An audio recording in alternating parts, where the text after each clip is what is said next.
प्रवेश वर्मा ने नई दिल्ली विधानसभा सीट से 4089 मतों से अरविंद केजरीवाल को मात दी थी। प्रवेश वर्मा को कुल 30,088 वोट मिले और अरविंद केजरीवाल को 25,999 वोट मिले। तीसरे नंबर पर कांग्रेस के संदीप दीक्षित रहे, जिन्हें कुल 4,568 वोट मिले। इस जीत के बाद मुख्यमंत्री की कुर्सी पर वर्मा की दावेदारी मजबूत हुई थी, लेकिन रेखा गुप्ता भारी पड़ी।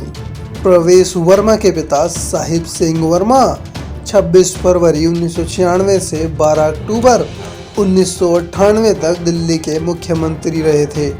बीजेपी, कांग्रेस और बाकी क्षेत्रीय पार्टियों पर परिवारवाद को बढ़ावा देने का आरोप लगाती रही है। ऐसे में प्रवेश वर्मा को अगर दिल्ली का मुख्यमंत्री बनाती तो पार्टी को विपक्ष की आलोचना का सामना करना पड़ सकता था। बीजेपी मुख्यमंत्रियों के बेटों को मुख्यमंत्री बनाने से परहेज करती रही है। हिमाचल प्रदेश में प्रेम कुमार धूमल के बेटे अनुराग ठाकुर को मुख्यमंत्री का अहम दावेदार माना जाता था, लेकिन बीजेपी ने जयराम ठाकुर को चुना था। दिल्ली में मुख्यमंत्री के चुनाव से पहले ये कहा जा रहा था कि किसान आंदोलन के कारण बीजेपी से जाटों की नाराजगी रही है।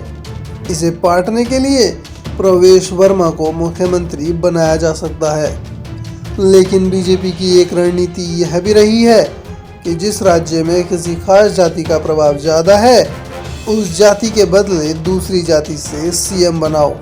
जैसे हरियाणा में जाट राजनीतिक और सामाजिक रूप से प्रभावी है, लेकिन बीजेपी ने उस जाति का सीएम पिछले 11 सालों से नहीं बनाया। इसी तरह महाराष्ट्र में मराठों का प्रभाव ज़्यादा है, लेकिन बीजेपी ने विदर्भ के ब्राह्मण देवेंद्र फडणवीस को सीएम बनाया। इसी तरह झारखंड में आदिवासी मुख्यमंत्री के बदले तेली जाति से ताल्लुक रखने वाले रघुवर दास को सीएम बनाया था। कुछ लोग यह भी कह रहे हैं कि प्रवेश वर्मा की छवि विवादित रही है, इसलिए भी बीजेपी ने उन्हें मुख्यमंत्री की कुर्सी देने से परहेज किया।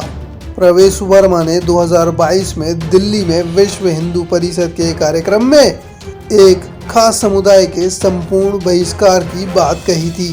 तब प्रवेश वर्मा पश्चिमी दिल्ली से सांसद थे। कहा जाता है कि पार्टी प्रवेश वर्मा के इस बयान से नाराज थी।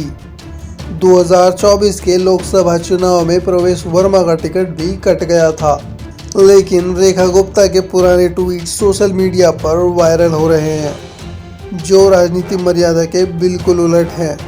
जब रेखा गुप्ता ये सब ट्वीट करती थी तो किसी बड़े राजनीतिक पद पर नहीं थी, इसलिए लोगों का ध्यान नहीं जाता था। लेकिन प्रवेश वर्मा लोकसभा सांसद थे और उनके साथ एक राजनीतिक विरासत भी जुड़ी थी, इसलिए उनकी कही बात मीडिया में सुर्खी बनी थी।